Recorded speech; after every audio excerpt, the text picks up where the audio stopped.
First, a big development in the Israeli-Palestinian conflict. The US has increased pressure on Israel to end its bombardment of Palestinian militants in Gaza.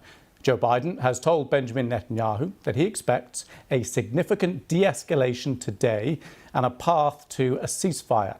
Well, we're waiting to see how that plays out. Both Palestinians and Israelis say a ceasefire isn't on the table, and so the blame game continues. Here's Israel's Prime Minister. We try to target those who target us with great precision. That is not as surgical an operation as it is. Even in a surgical room in a hospital, you don't have the ability to prevent collateral damage around affected tissues.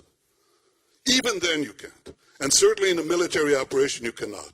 But there is no army in the world that does more than the Israeli army, in the Israeli security services, in Israeli intelligence, to prevent collateral damage. To have Israel criticized for that is absurd. And here's Palestinian President Mahmoud Abbas, who governs the occupied West Bank. What the occupation is doing in Gaza, including vicious attacks on civilians, deliberate shelling of residential areas, destruction of infrastructure, as well as the killing of women, the elderly and children, is organised state terrorism carried out by the Israeli occupation and war crimes punishable by international law. We won't spare any efforts to bring those responsible in front of international courts. So no let-up in the rhetoric. Israeli defence sources told the BBC their operation against Hamas will continue at full throttle. New Israeli airstrikes have hit Gaza. Here's some of the damage. Among the targets, a network of tunnels Israel says is controlled by Hamas. And it's shelling targets beyond its borders into Lebanon. After 4 rockets were fired from the country into Israel, one of them was intercepted by the Israeli Iron Dome defence system. The rest fell in open areas. Meanwhile, militants in Gaza fired another barrage of rockets into Israel. Several are said to have hit Ashdod and Ashkelon, though no casualties have been recorded. 12 people in Israel have died so far, and over 200 Palestinians.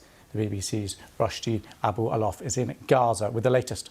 Last night was intensified, especially in Khan Yunis, which is the second biggest city in Gaza, where about 70 airstrikes were targeting roads, infrastructure for the militancy group Hamas and other military groups. Also, some of the houses were hit. The overnight raids caused four people killed, including 2 militants, and Hamas says that one of the journalists who works for Al-Aqsa TV, the Hamas-run TV, was also killed in the strikes. Israel said they hit Hamas hard. They managed to kill many commanders from it. One of the commanders was a senior commander who's responsible for the Gaza Strip in Al-Qassam brigades that was killed in the beginning of the operation. Also yesterday, Islamic Jihad was targeted, and a senior commander in the northern Gaza was also killed. We noticed in the last couple of days, since Sunday, when the 42 people killed, that less Israeli fire and more or less frequent rockets has been sent to Israel from Gaza. Well, the conflict is having a huge toll on children on both sides. 2 have died in Israel, while Gaza's health ministry says 63 children have died there. This is 9-year-old Yara, who died in an Israeli airstrike last Sunday in Gaza City. Her younger sister Rula, who was 5, was also killed in the same attack alongside other relatives.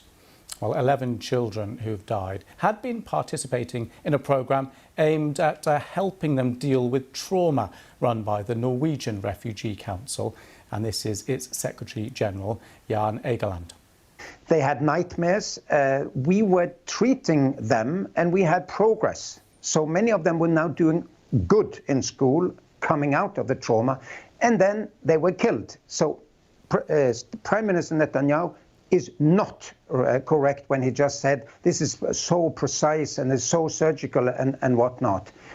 This is killing children. There are 5 to 6 times as many dead Palestinian children as the total number of fatalities, military and civilian, combined on the Israeli side.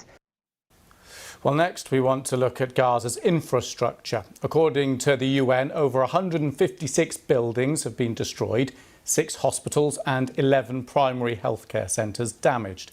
One hospital isn't functioning because of a lack of electricity. Over 50,000 people are displaced. Many of them are here at UN schools, which have been transformed into makeshift shelters. This is one in northern Gaza. Well, Najlat Shawa is a humanitarian worker in Gaza. This is her experience. There are no shelters in Gaza. People need to understand that. No shelters in Gaza.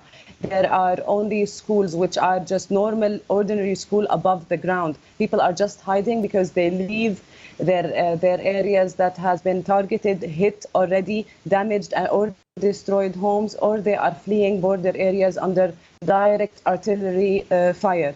So 50,000 people are fleeing in schools. Many others, thousands of people, many of them I know of, who are fleeing their homes from within residential areas in the middle of Gaza City, are leaving to other places. Every day we have several hours of complete panic from friends and acquaintances who keep on calling each other. Yes, we need to leave this. Yes, there's a rumor here. Yes, there is a drone rocket here. All of a sudden, a drone rocket to a house in a residential area. Everybody leaves the surrounding area, knowing where to go. Many people don't know where to go. There is no safe place in Gaza. Well, Gaza is a strip of land bordering Egypt, Israel and the Mediterranean. It's one of the most densely populated areas of the world. 1.9 million people live here. 1.4 million are registered as refugees, although that figure is likely to be higher now. Well, they live on 360 square kilometres of land, an area that's poorer and smaller than the West Bank. We've talked about the impact now on children and infrastructure. We're also told that Gaza's only COVID-19 lab can't now conduct tests because an airstrike hit near the health ministry. Well, Dr. Natalie Thurtle is with Doctors Without Borders in Jerusalem. These are her concerns. So Gaza was near the end of its second wave, but not at the end. So they still were having 300 or so cases per day for a population of 2 million when this escalation started. And they still had 20 or so patients in ICU with COVID. And given their limited ICU capacity of around 100 beds, that's a significant contribution to their ICU needs going into this crisis. Now that there's no testing capacity and you've got 58,000 internally displaced people who are primarily congregating in UNRWA schools and places to try and achieve shelter, the risk of an escalation in a third wave of coronavirus is really, really serious. MSF's got over 200 staff in Gaza. Honestly, it's quite confronting speaking to them on a daily basis. They are frightened, their children are frightened, they're hiding in the basement every night. They are genuinely scared for their lives every day. They've lost family members, they've lost their homes.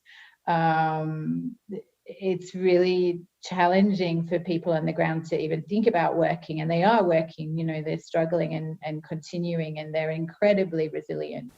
So that's the situation in Gaza. In the past 10 days, Hamas has fired more than 3,400 rockets into Israeli cities, killing 12 people.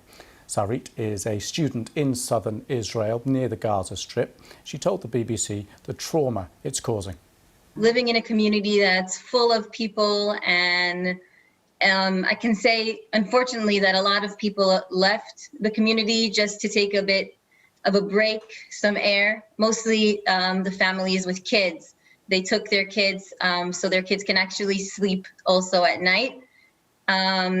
I personally am a student right nearby in Sderot, a city that's been being bombed also, has been bombed. And I haven't been to college for also 10 days. So I haven't been studying either. I'm sitting at home, pretty much watching the news, hearing bombings, running to the shelter. But I think I, like most of our country, really believe that this is what we have to do in order to get quiet to the south and to our citizens. Well, reports in Israeli media suggest that the country's security cabinet will assess the possibility of a ceasefire at its next meeting. Meanwhile, a Hamas leader says efforts by mediators are serious and continuous, but that Palestinian demands had to be met. Well, more now from our diplomatic correspondent, Paul Adams, who's in Jerusalem. This morning, Israel's Prime Minister Benjamin Netanyahu spoke to foreign ambassadors here and said he did not have a stopwatch in his hand. You couldn't put a time frame on this. He said that the operations against Hamas were continuing. And after the White House statement was released, Mr. Netanyahu also released a statement saying, "I'm determined to continue this operation until its goal is achieved." Now, of course, that raises the question of what is the goal? And that essentially is the destruction of as much Hamas infrastructure as possible, and guarantees that Israeli civilians are going to have a prolonged period of calm after this is all over. And by prolonged, I mean years. That is what Israel expects from this. We don't know what Hamas is prepared to offer so far. Well, last night we heard from a Palestinian activist and campaign director with the global Palestinian organisation Avaz. And tonight we're speaking to Lahav Harkov, diplomatic correspondent and senior contributing editor for the Jerusalem Post. Thanks so much for coming on the programme. Thanks for having me on. So how close do you think we are to a ceasefire right now? I actually do think we're pretty close, probably not tomorrow morning, but in the coming few days. Partly because, there is pressure from Israel's key ally, the United States, and partly because things do seem to be slowing down. Hamas is shooting rockets into Israel literally as we speak. I see the notifications going across my phone, but there is somewhat of a slowdown. Israel is not looking to prolong this forever. I think, there's a specific, the army uses the terminology, they have a bank of targets. So there are a number of targets that they want to hit in order to feel that Hamas will be sufficiently deterred for the coming years. And then, just to jump in on exactly that point, this is a military strategy here. They have a number of points they want to hit, and then you think they will consider a ceasefire. Yes, that's at least what Israel's officials, both top government officials and military officials, are saying. And given that Joe Biden's, the pressure, and you mentioned the influence there, the statement stronger today than we've had in the past, some saying those statements could have come sooner. What do you make of that? I think the statements could have come sooner, but I think that they didn't because Joe Biden truly supports Israel's right to defend itself. Biden calls himself a Zionist. He believes that Israel not only has a right to exist, but must and should exist to defend the Jewish people. And if Israel can't defend itself, then Israel can't do that job. So I think that Biden is with Israel on this, but, wants to make sure that this isn't prolonged. And that there isn't unnecessary deaths, etc. And Lahav, can I just ask you about the internal politics in Israel? Before this conflict started, Netanyahu was struggling with a position of authority. How's his position now? Look, I've not seen the new sort of election-style polls conducted in these past 10 days. I think that Israelis do have a bit of a rallying around the flag effect when there's a conflict like this. But Netanyahu, of course, is not the flag.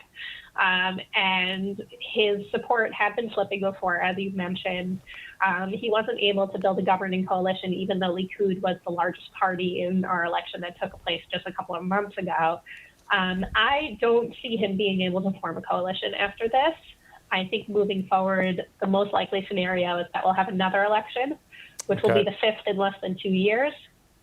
So it's a difficult political time in Israel. OK, Lahav Harkov, great to have you on. Thank you so much.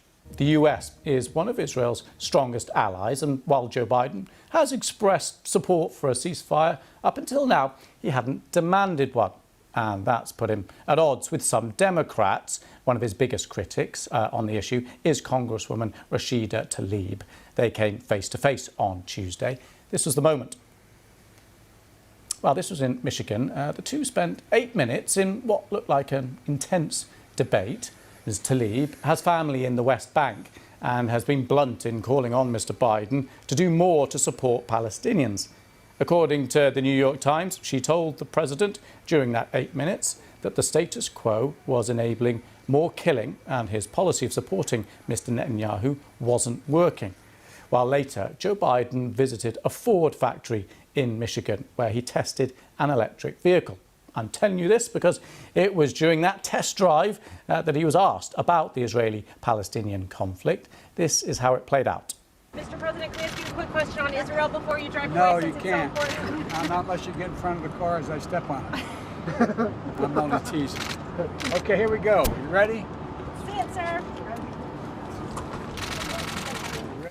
So he doesn't answer and accelerates away. Well, President Biden insists Israel has a right to defend itself. Critical of that rhetoric, though, is John Dugard, a former United Nations Special Rapporteur to the UNHCR.